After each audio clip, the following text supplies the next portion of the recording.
So good evening, Europe, good afternoon or good morning, United States, good day everywhere.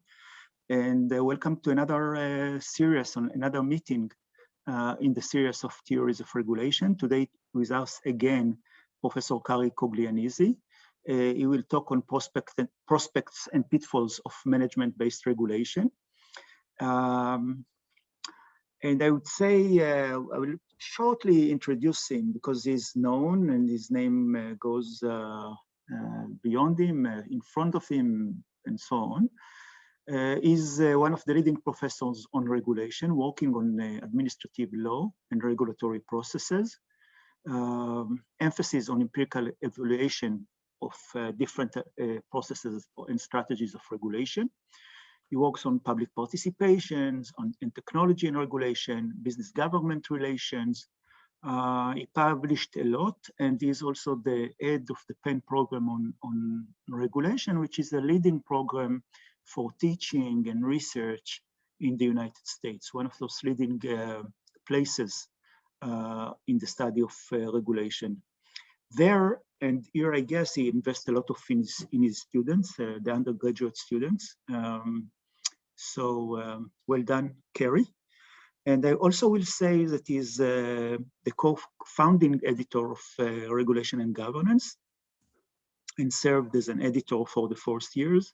And we're happy to have you with us, Cary. It's an honor. Well, it's nice to be back, even if it's virtual, David, and to see some of your students as familiar faces, and also some colleagues also joining as well. As you said, I'm going to talk today about management-based regulation, and this is a strategy of regulation that I've been working on now for quite a number of years. So you'll see that some of the work that I started goes back now almost 20 years or so. But this is an important area of regulation, important strategy for regulation that's being used today in a lot of different areas. And in fact, if you think about, well, what does corporate reporting for financial services have to do with autonomous vehicles, have to do with homeland security issues and protection of chemical facilities? What does it have to do with global climate change? In every one of these areas, a major feature of the regulatory strategy that's being deployed by governments around the world is a management-based approach. What I'm going to do today is talk about what is management-based regulation, situate management-based regulation in the overall toolkit of regulatory instruments. I'll highlight the advantages of management-based regulation. Then I'll actually ask the question, does it work? Can it work?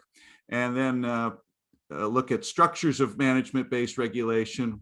Not all management-based regulations are the same, so they have different structures. And then some of the pitfalls of management-based regulation and the need for regulatory vigilance in this domain as in every domain. So let's start with what is management-based regulation. In a report that I prepared for the OECD in 2010, I defined this as a type of regulation that calls on firms to produce plans or to develop management systems that comply with criteria specified by the regulator, to identify hazards, develop options for risk mitigation, establish internal procedures for monitoring and correcting problems, training employees in these procedures, and developing measures for monitoring and overall improving on a regular basis the performance of the firm in its updating of its management plan. This is what might be thought of as a kind of internal regulation that it calls upon companies to produce. Let me give you some examples. Food safety around the world actually is regulated by management-based regulation, a strategy called hazard analysis critical control point planning. It's a major problem just in the US alone, 3,000 fatalities a year, 48 million illnesses from foodborne pathogens.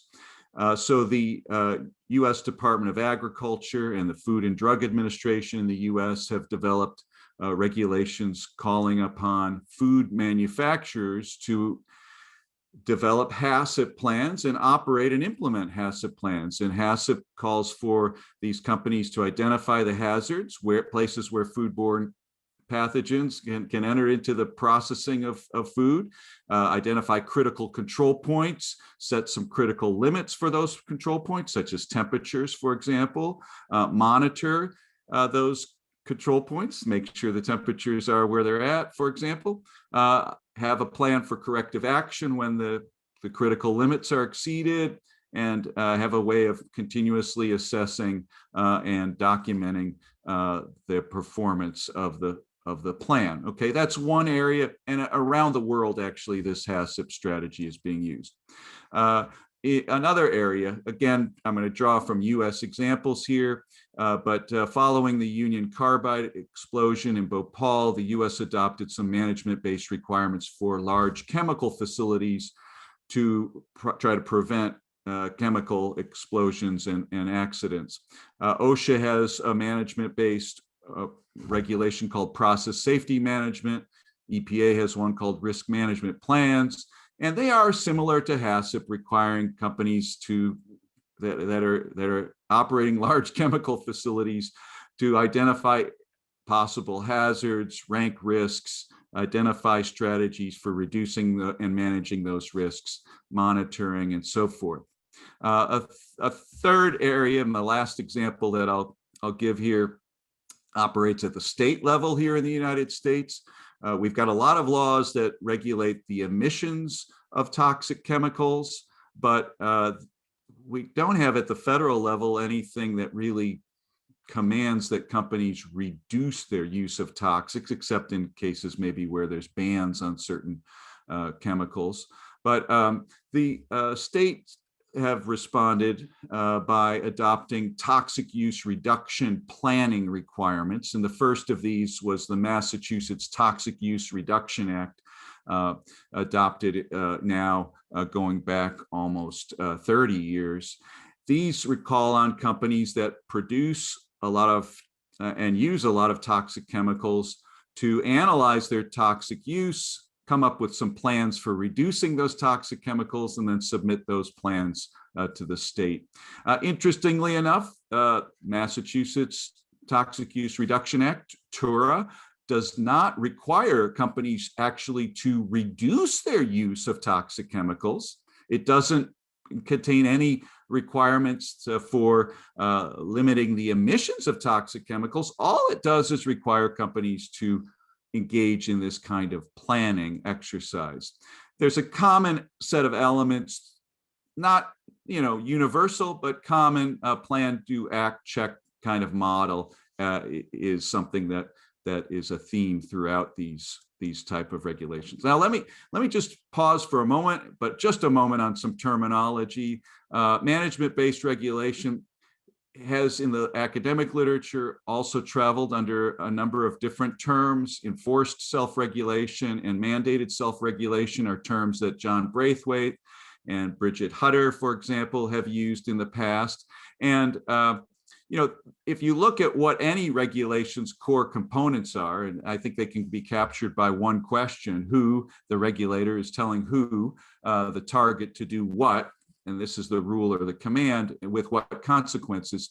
Management-based regulation, what's distinctive about it is the nature of the rule. What's being required is this planning or management exercise, as opposed to, for example, reducing pollution or installing pollution control technologies. Okay, so that's distinctive, but it's a type of mandated or enforced self-regulation because the regulator and the target are not the same. There is a regulator, there is a state government, there is a federal regulatory agency that is requiring certain targets to do something, do this planning. Okay, so that's why some have called this enforced or forced self-regulation or mandated self-regulation. I don't use those terms, and I can explain later why, but just wanted to make clear, if you've heard some of these terms, they're very similar. Sometimes people refer to these as process or system standards. Sometimes they're called performance-based regulation. The Department of Transportation's pipeline regulator here in the US calls management-based regulation performance-based regulation. Of course, anything you really like by way of regulation, that's what you call it, right? Performance-based regulation. If you don't like it, what is it called? Command and control. But in any event, that's a term that's out there. Meta regulation, a term that Christine Parker, I think, introduced in the regulation academic literature, but actually goes back to the late 70s by some business management professors in the US who used it to describe what I would call management-based regulation in the healthcare sector. And a new term, which I will introduce here today, was used a couple of years ago by the National Academy of Sciences in a report that we put out on designing safety regulation. Macro means regulation, and I'll explain in a minute what that's all about. But lots of different terminology. And in fact, when we look at the next topic here, how does this fit into the Regulators Toolkit? One thing we should know about the Regulators Toolkit is that there's a lot of terms out there. Even management-based regulation, as I said, goes by several different terms. And there's a whole lot of other ones. No need to study this chart.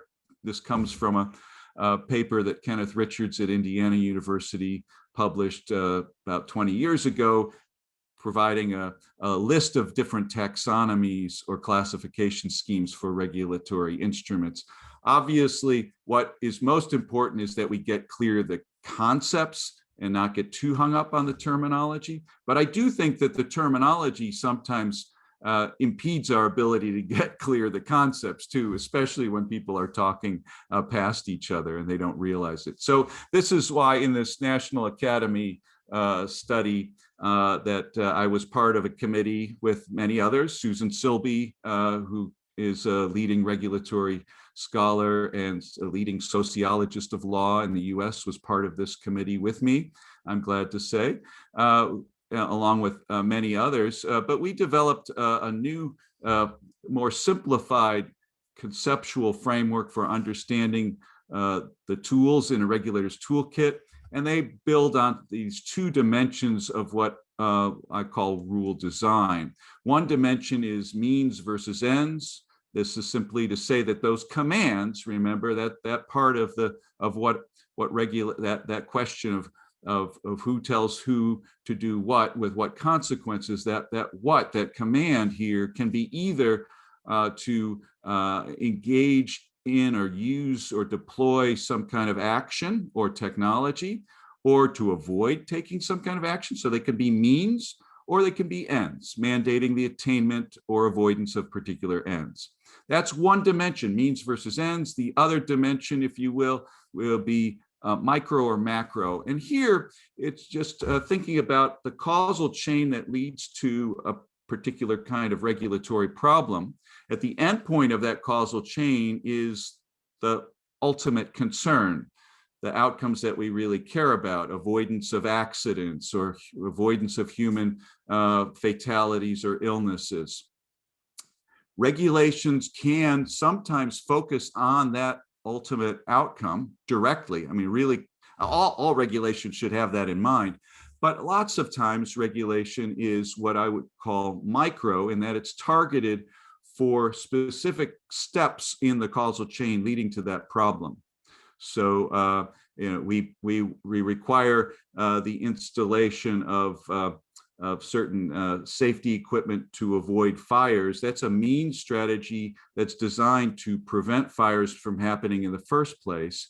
Why? Because fires cause property damage and in loss of human life. Those are the ultimate outcomes.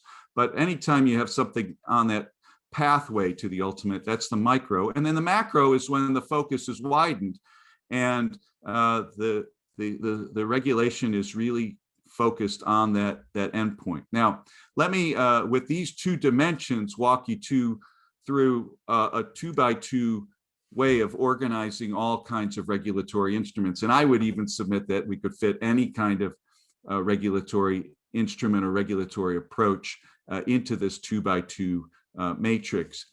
Means to ends, micro versus macro.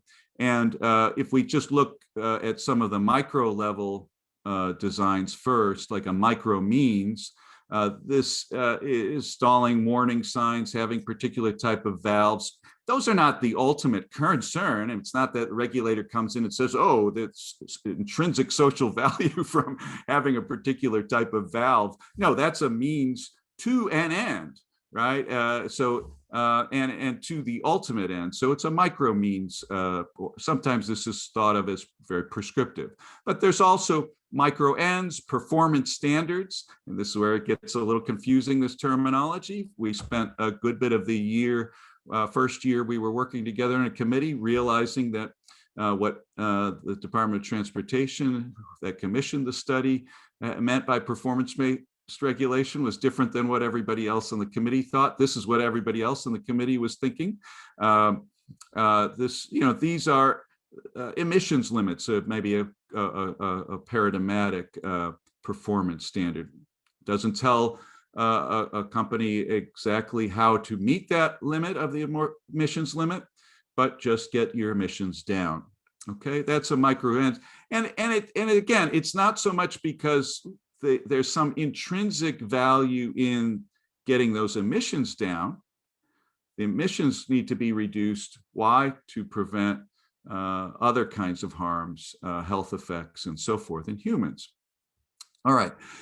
If we move along this, we could get to macro ends regulation. And here, the mandated outcomes are either to avoid or to obtain sometimes, but often to avoid the actual harm. Keep your workplace free from hazard, make sure that you avoid illnesses, and use liability. Often general duty clauses impose liability for aircraft operating in an unsafe manner, employers operating their workplaces in an unsafe manner.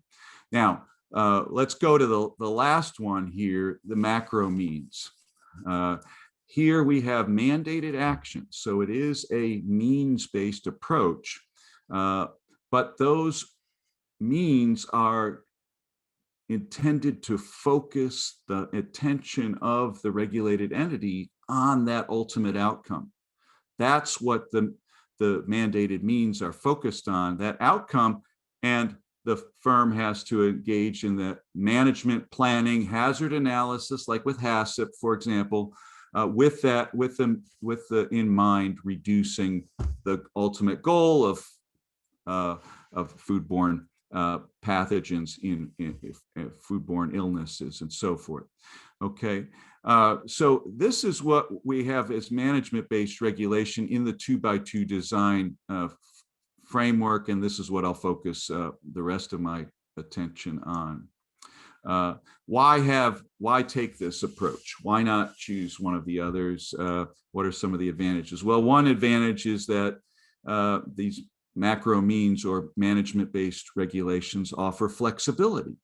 So, rather than telling companies exactly what to do or even exactly what kind of endpoints to achieve, there's a lot of flexibility built into management-based regulation. Less flexibility than total self-regulation or no regulation, I suppose, at all, right? Because there is a mandate to engage in the management activity. But within that framework, it's up to the firm to figure out what to do. A way of thinking about this, Laurie Benier, Duke University, and I published a paper now almost 10 years ago, in which we said, let's just think about a typical behavioral model. If you look down below, a firm engages in some kind of thought. Oh, I'm going to get into a business of providing electrical power, for example. Then I'm going to engage in some behavior, building and operating an electric utility that will lead to some kind of intermediate outcomes, and then ultimately to the outcome of concern. If we have a regulation that's like a macro ends regulation, where there's general liability if you are harming someone. Well, if that's all that's in place, every step along the way in this causal pathway leading to that problem is open for the firm to figure out how to avoid that morbidity.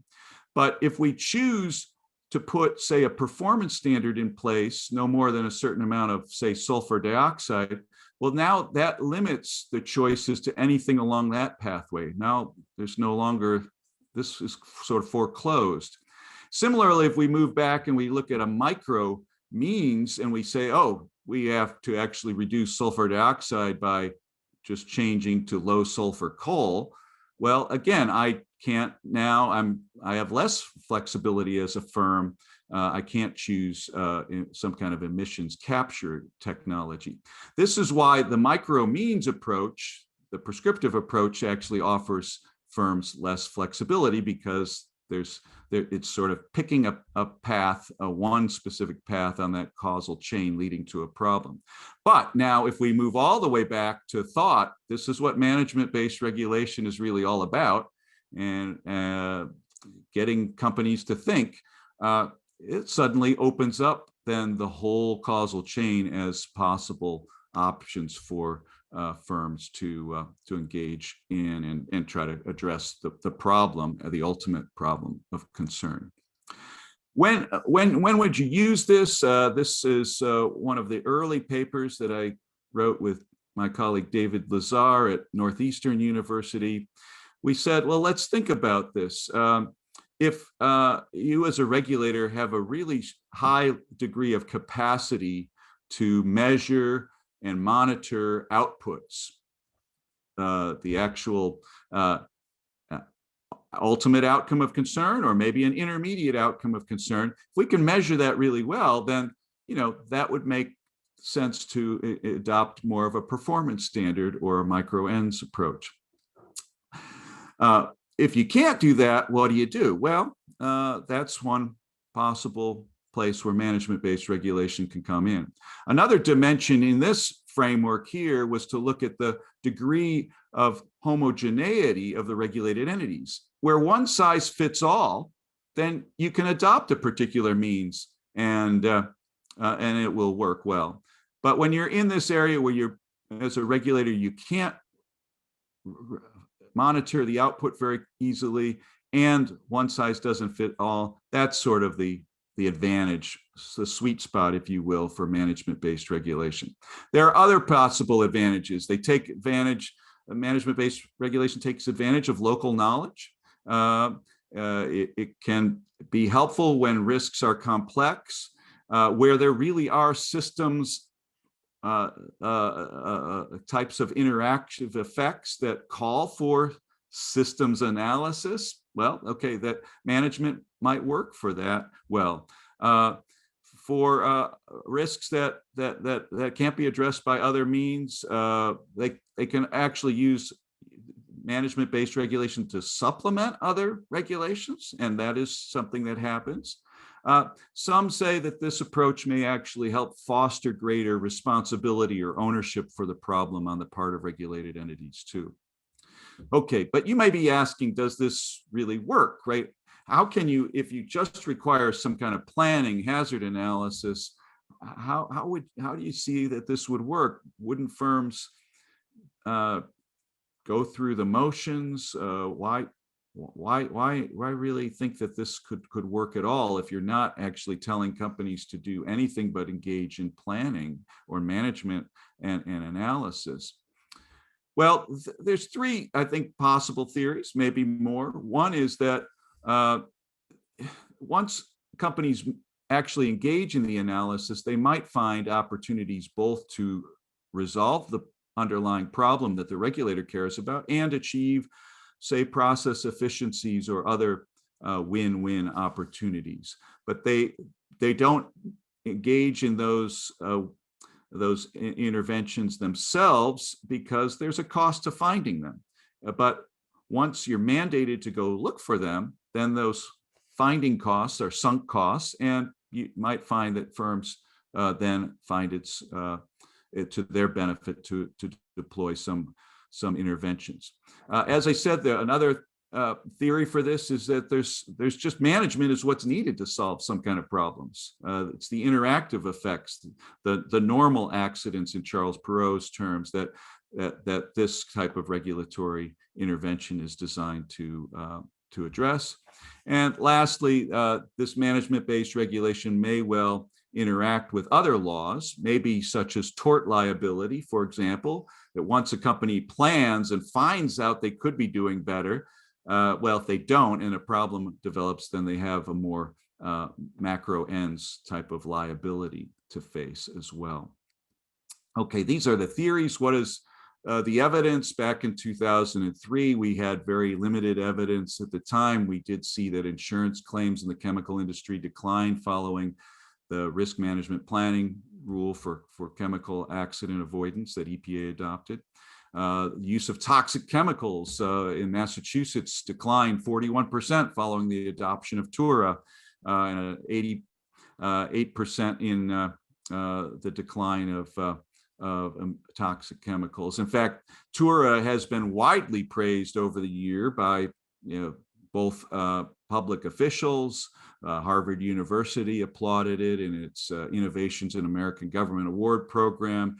Prominent scholars have said, for example, Michael Dorff and Chuck Sable, substantial evidence in the aggregate and at firm level suggesting that this works. And as indicated, it does seem to have some work, but we have to be careful now. There may be need for other measures. Sometimes the data may not be good. There may be other factors that need to be controlled for. And I think the data on Massachusetts Toxic Use Reduction Act is emblematic of this. This is usually what people have looked at and said, oh, look at the blue line here, Massachusetts, and its releases of toxic chemicals through the toxic release inventory. Look at how much better Massachusetts did than the rest of the US. Great, you might say, and this is what all those folks who applaud it have looked at. But when you actually look at the overall decline of toxics in New England, the blue line here, Massachusetts and all of the other states that don't have a toxic use planning requirement, that went down at the same time and about the same rate as well. What you really want to do is compare states with and without planning laws. The blue here are the ones with it. And you can see that at least initially there was a greater decline, but over time that has sort of tapered off. And we'll see that in this study here that Lori Bonnier did in 2007, she actually tried to get some leverage on this, looked at state pollution prevention planning laws, looked at the toxic releases, did a differences in differences statistical analysis where she compared those states that had these laws against a counterfactual or control group of states without them. And what did she find? But the states with these laws saw a 30% decrease in toxic emissions, taking into account the counterfactual. Another more recent study has been done of the HACCP set of requirements for fruit juices. You may not have known it, but no two fruit juice manufacturers in the United States have an identical process for creating fruit juices. So there's this heterogeneity. FDA put in place a HACCP to try to address foodborne illnesses from juice. And this is what these economists measured using differences in differences analysis, where they used other foods as the controls. They found that HACCP was associated with a reduction of up to 500 juice-related foodborne illnesses in a year. So there is some evidence in statistically rigorous studies that this can work. Now, does this mean that they all work? No, not all rules are the same, even within the same type, within the 2x2 matrix. Rule design is something different than rule structure. Rule structure includes issues such as the specificity or precision of the rule, who bears the burden of proof, where on that causal chain is the obligation being borne. Here's ways that the structures of management-based regulations can vary. Some require just planning, like Toxic Use Reduction Act in Massachusetts, or some require planning and implementation. That could make a difference, right? If you require a company just to plan, maybe they have grandiose, ambitious plans. But if you then require them to plan and then implement on everything they plan, well, maybe those plans are going to be a little less ambitious. What about the role of the regulator in planning? Must the regulator pre-approve the plan? Transparency, record keeping is a difference that occurs. The extent to which other rules are supplementing it, and the overall level of specificity or precision in the management criteria. For example, the US FDA's HACCP looks something like this. A financial regulator in Ontario has about 5 words that describe a management-based requirement. And so you have, something on the left like FDA versus something on the right. That's a difference in how these are structured, and that may make a difference. What's about the role of the regulator? As I said, sometimes the government might need to pre-approve those plans before you can engage in business activity. This is what is called safety case regulation in Europe. Sometimes, though, all that is needed is just to submit the plan to government. Go ahead. You don't need pre-approval, but just submit it. And other times, you don't even have to submit it, but just make it available when the inspector comes along. Could that make a difference? Yeah, that could make a difference, right? What about the role of inspections and third-party audits? How frequent are the inspections? With third-party auditing, you've got a whole host of questions about when and where to audit, as with any inspectors, but you also have some new issues here about the third-party nature. Are they going to have some degree of bias associated with them, as Max Bazerman and his colleagues have shown with financial auditing, that there is a clear bias, just depending upon whether you tell accountants in studies whether they're working for the government or working for a firm. You'll see a difference in how they do their audits. So those issues come up. Lastly, though, there are some general pitfalls. I mean, one thing to note is that this requires a new set of skills on the part of the regulator. Rather than having inspectors who just know how to go around and check valves, for example, you now need to have auditors who can understand what it goes into a thorough risk management plan, for example.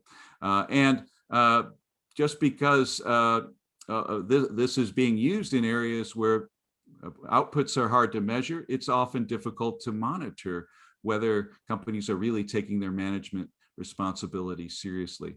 And I think there's a common complaint among smaller firms that this is very onerous for them to do. Another pitfall is described variously as pencil whipping, Potemkin villages, as Susan Silby and colleagues have referred to it, window dressing. Christine Parker and Neil Gunningham said, ritualism. The point here is that companies could go through the motions and make it look like they're engaged in planning, but not really taking it very seriously. And that is a real concern, that in fact, when one looks at the research that Bonnier did over time, as farther out from the imposition of the management-based regulation, the toxic releases were no longer showing that difference in differences. And that was that chart that I showed you on Massachusetts, that over time, there wasn't as much of a gain in reduction. Maybe that's because, one possibility, because of this pencil whipping or Potemkin village, they continue over time. They go through the motions. The early rounds, companies may take these more seriously, or they may find more win-win opportunities, but the impact may decline over time. So this is an area where agile and active regulating is really needed, regulatory vigilance. So let me close and then take your questions. Summing up, this is an approach that's being widely used today. It's often selected where other regulatory tools don't fit, which means it's a tool for what are by definition the hardest regulatory problems, but it can work. At least it's been shown in some circumstances to work, but no one should take from that it will always work. nor that one should take one's eye off of the ball as a regulator. So I'll stop there and take your questions. Thank you very much, Cary.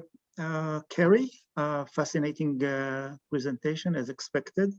I'm opening the floor for questions, remark. Anyone wants to go first?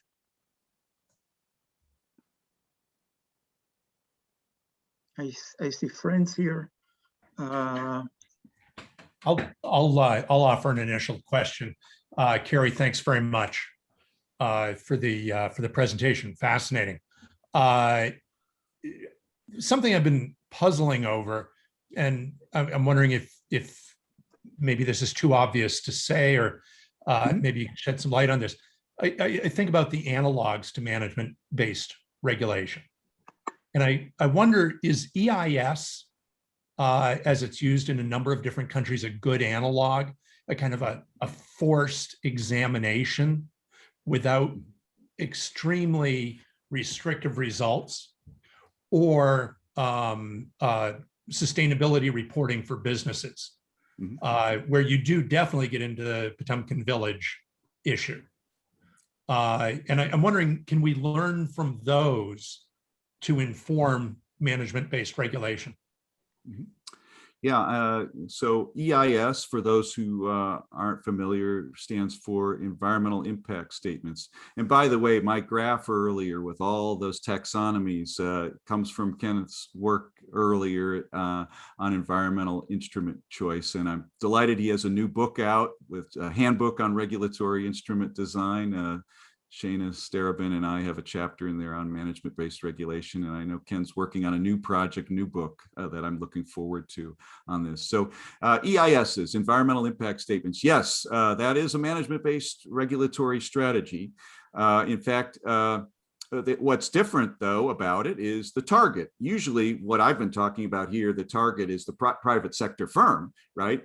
But in environmental impact statements, in the US at least, where we require federal agencies, when they're engaged in some kind of major action that will affect the environment, under the National Environmental Policy Act, to adopt an environmental impact statement.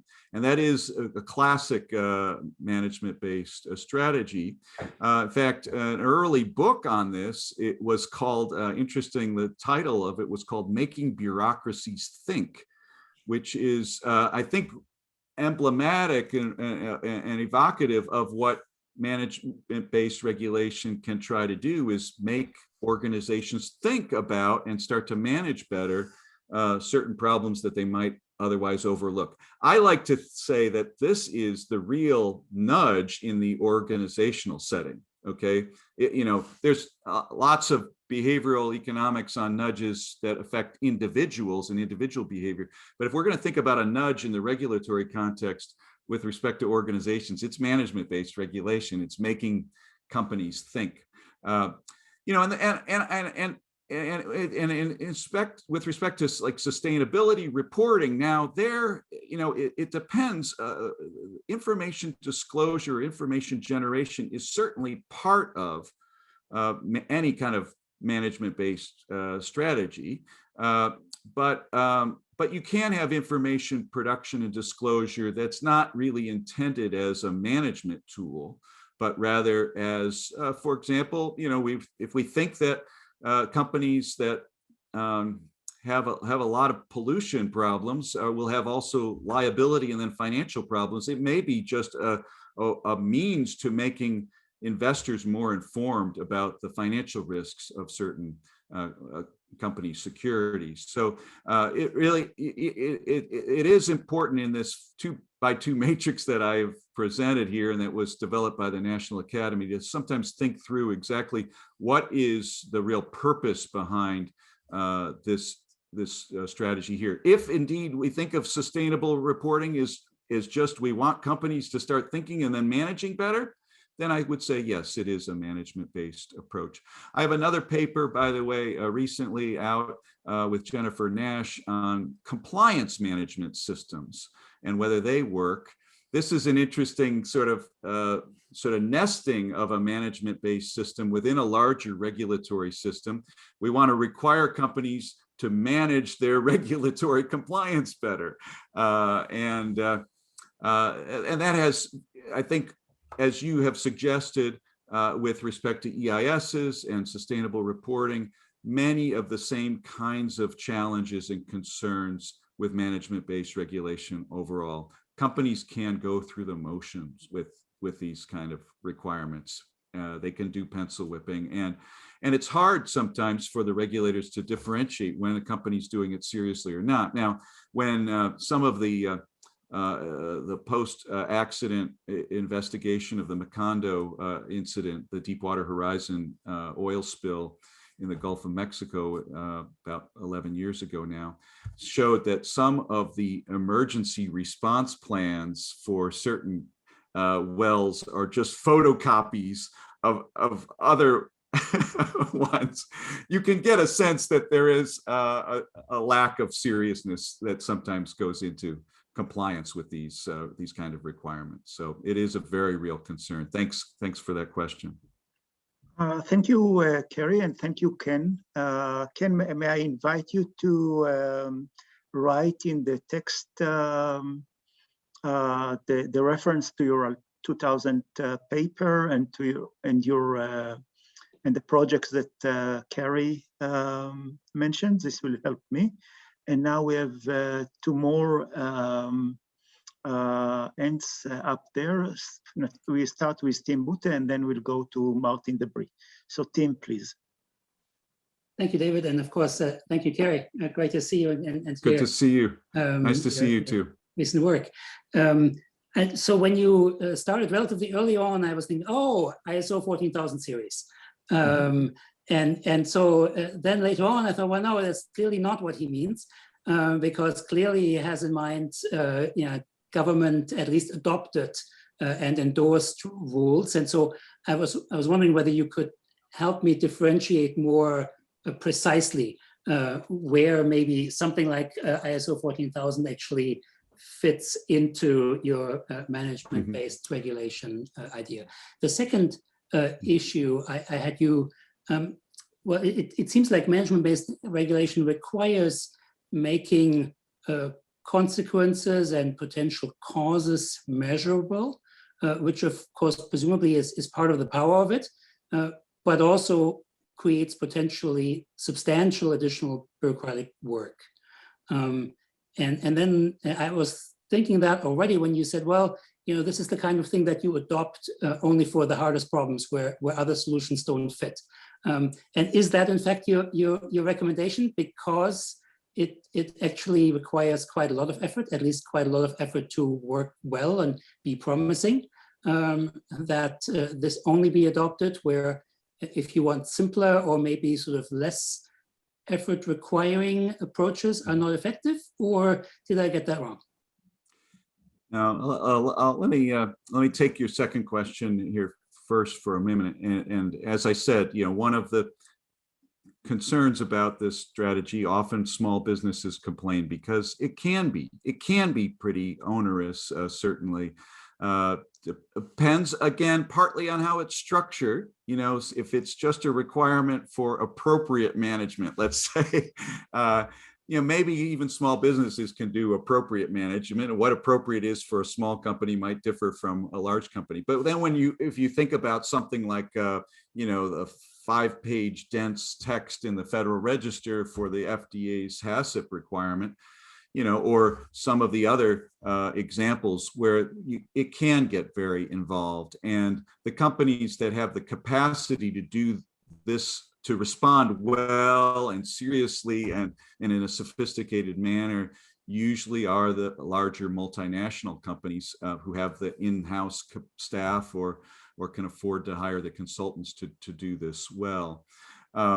So I think you're right. And this is that this is a real concern. Now, you ask, you want to push me to say, is this then something you should only use as a last resort? I'm gonna punt on that, because I think, as with any kind of regulatory instrument, we can reach some conclusions heuristically, but I think whether to adopt a particular regulatory instrument in any particular setting will depend on contextual factors, and I think three of them are particularly important. One contextual factor is the nature of the problem itself. That's really important. The second is the nature of the industry you're trying to regulate. If all you're really doing is regulating some kind of industrial activity that has only large firms, then maybe we shouldn't, be so cautious and only use it as a last resort. And then third, think about the regulator and its capacity. So I think those three contextual factors matter. Obviously, you can and should think through this in a rigorous way before you adopt any rule. So I will say, that it might be, first of all, the easiest case for it is going to be when nothing else will work. Second, to that would be, it may be a useful supplement to other rules when those other rules are incomplete or unable to address the problem sufficiently. And so, for example, in the deep water drilling context, there are a whole host of still micro means and micro ends regulations that offshore drillers have to comply with. But there's also an overarching safety environmental management system requirement that's supposed to also more holistically address the problem. So I think, yes, it's the strongest case when nothing else works, but it might be also a good complement even in other circumstances, particularly for these kind of systems level failures. How do you address those system level failures? You can't do that point by point by point in a micro way.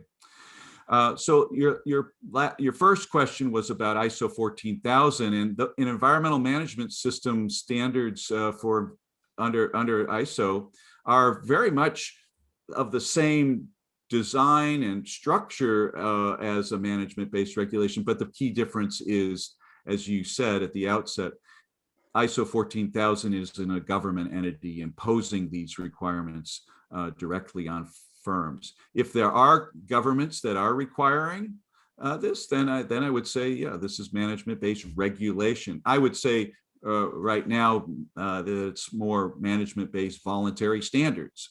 That's what ISO 14000 is. You could imagine voluntary standards being of a micro means approach.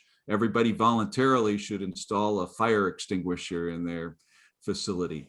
There are lots of voluntary consensus standards of that nature. But ISO 14000 and ISO's compliance management system standards and quality manufacturing standards, those are management based. And I think the ISO, we can learn a lot from it, certainly about whether management itself is the solution. And I think this is also something I didn't really emphasize in my talk, but I do worry about. It's related to this pencil whipping behavior. Is the system itself what's really needed to avoid accidents or cause problems or reduce pollution? If all we're doing is just filling up binders of papers with reports and they sit on a shelf, probably it's not going to happen. But if you have a company that's truly committed to improving their environmental performance, reducing accidents, and then they have a system in place like ISO 14000 or follow a management-based regulation imposed by government, then you can see some real payoffs, I think. So thank you very much, Tim. Good to see you. Excellent Great. Question. Thank you very much, both of you. And Martin, please. Martin Debris, University of Rotterdam. Good morning, Cary. Good afternoon, the rest of you. Thanks for the great presentation, Cary. That's very interesting. Thanks very much. Very recognizable. You mentioned a couple of things about the pitfalls in the last part of your presentation, and we have tried to look into that when we experimented with management-based regulation in the Netherlands from a organization studies point of view, more specifically the theory of decoupling and recoupling. And we have recognize that there can be a big gap between the paper work, so the formal work as imagined side of organization, and the work as done side of organization, so the practical work on the shop floor and what's actually done. So we have tried to develop a model of decoupling and recoupling, where the regulator, the inspector, specifically looks at the level of coupling between those layers, giving feedback, holding a mirror in front of that organization. And we have seen some evidence of recoupling of the work as imagined, so the paper side of the organization and the actual side of the organization. Well, basically giving a learning stimulus to that organization to better assure regulatory compliance. So we have published a paper about that in organization studies last year. We would be happy to share with you. And I would like to ask you if you want to elaborate a little bit on that direction, whether that could be a part of a solution for the pitfall. Well, yeah, thank you very much, Martin, and appreciate you alerting me to that paper of yours, and I would really very much enjoy reading it. I think you're certainly right, as I understand you to be explaining the, and maybe if and you can tell me if this translates into what I'm talking about with management-based regulation, that if the management-based regulation can sort of create a first of all a little bit of a disruption in the environment. Now you've got to do something, right? And then can that really activate true organizational responses to reduce a problem? That's what I take you to be saying, sort of the recoupling approach. Yeah, right. I think, you know, there's indication that it is happening. Certainly, I think the studies where we show that where it has been shown that management-based regulation can be effective. This is, I think, likely to be the case. This is getting firms' attention. It is making them think. But here would be what I guess would be the caution, and I wonder if you've been able to investigate this possibility that over time that recoupling effect would wear off. You know, that there's an initial shock, disruption occurs, we've got to deal with this, and maybe we're looking for the very first time at ways that our facility is using toxic chemicals, for example, and how we can reduce them. But over time, that will potentially diminish and we'll just get into a routine of just filing our annual report because we have to file our annual report. And the evidence from the Bonnier study is, at least the pattern is consistent with that kind of an account, because she finds that the early years after these pollution prevention planning laws were put into place, there was a marked decline relative to other states without these requirements in toxic emissions. But after about 4 or 5 years, those differences disappear. And that would be the question I would ask is, you know, does the recoupling effect wear off? I don't know if you have any evidence on that. We haven't got much evidence on that, but my guess would be that it requires periodical inspections looking at those decoupling and recoupling. So maybe every year an inspection to confirm that it's working smoothly, basically. So it would require, of course, some effort from the regulator to keep that going on. So I think it would be a bit naive to think that it would purely autonomously keep working. So that's my response. Yeah. So yeah. Go ahead, David. If there are no more questions, I will share a comment on that. Something that came out during the discussion. I'm sharing my thought about your research program and trying to connect vis-a-vis mine and my students, especially Rotem Medazzini. You mentioned enforced self-regulation, Cary, and then mandated self-regulation. And self-regulation is somehow connected to management-based regulation, because you cannot have management-based regulation without the precondition for self-regulation. Now the question is it mandated, enforced, and enforced, or is it really voluntary, more educational, more persuasive? Which style of business government relations do we have? And then come the questions that is missing in this kind of discussion, and you are doing that because you are doing business and politics, is what is politics of all those systems, and how they come about, and what is the ideological values beyond management-based regulation. I think I'm just reflecting, yes? So self-regulation is more valuable in terms of the value-ridden aspect of those concepts. So it's not only about terminology, it's terminology, but it's more than that. That we want to live in a world of self-regulation. This is the ideal, not state regulation. Yes, state regulation is something that we have, and it's a function. It's more functional solution, democratic functional solution to the problems of regulation. So, in a way, I would ask you, shouldn't we go to self-regulation, back to self-regulation, not the simple self-regulation, the very kind of meaning self-regulation is not regulation at all, or minimal regulation. No, self-regulation is something else, and my work on intermediaries allows self-regulation to become something more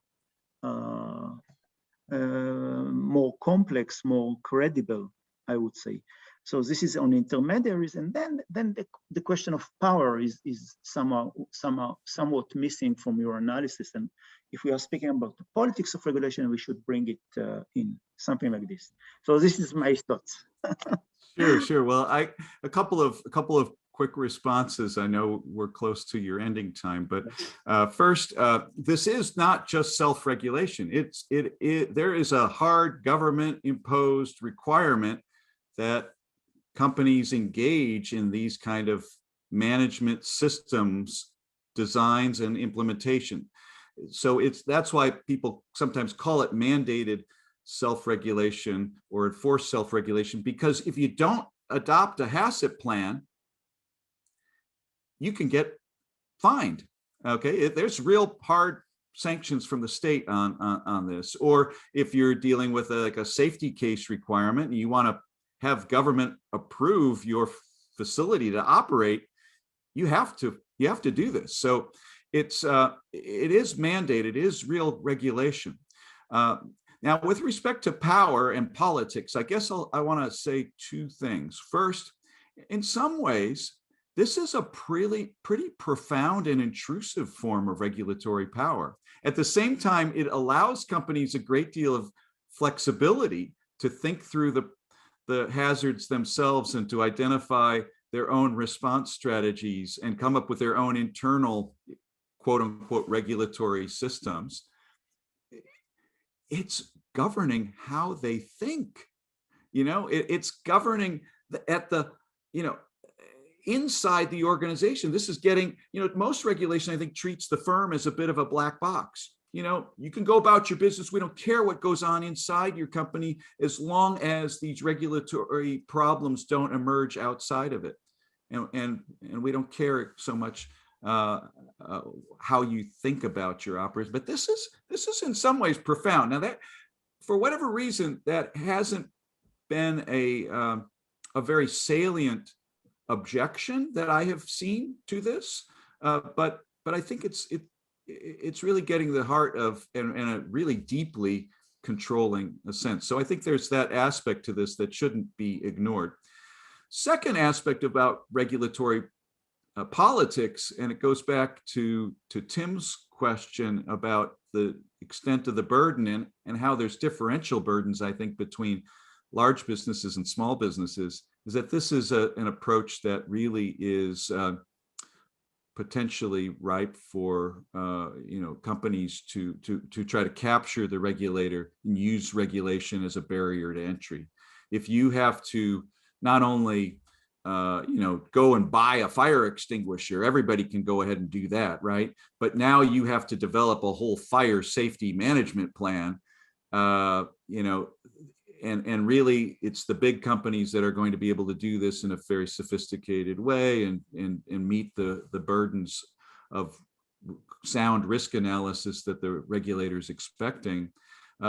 This could be much like any other kind of regulation, but could be a barrier to entry. And so I think that's a dimension worth exploring too. So there's a lot here that for any of your students, David, who are looking for new papers or projects or dissertations to write, there's a lot that could be explored in the politics of this, and still a lot in terms of the policy dimensions and impact. So we know a lot less about the varieties of structures of management-based regulation and how those structures might affect their efficacy as well. So I appreciate the chance to talk about this regulatory approach, and I hope it encourages more thinking on the part of your students and other scholars around the world. Thank you, Cary. But if you have a few more minutes, I would like to. Any comments from anyone short, because we don't have a lot of time, but also because I want to institutionalize this kind of short message from the participant. If not, that's all right. We can end here and say thank you very much, Cary. Thank you very much, all the participants, the passive and the active. It was a pleasure to see you here, and looking forward to see you in the next seminar of this series. Bye, and good morning, America. Good evening, Europe. Bye. Thanks for organizing it, David. My pleasure. Thank you, David. Bye-bye. Thank you for everybody joining in. I appreciate it. Bye-bye. Thank you very much. Bye.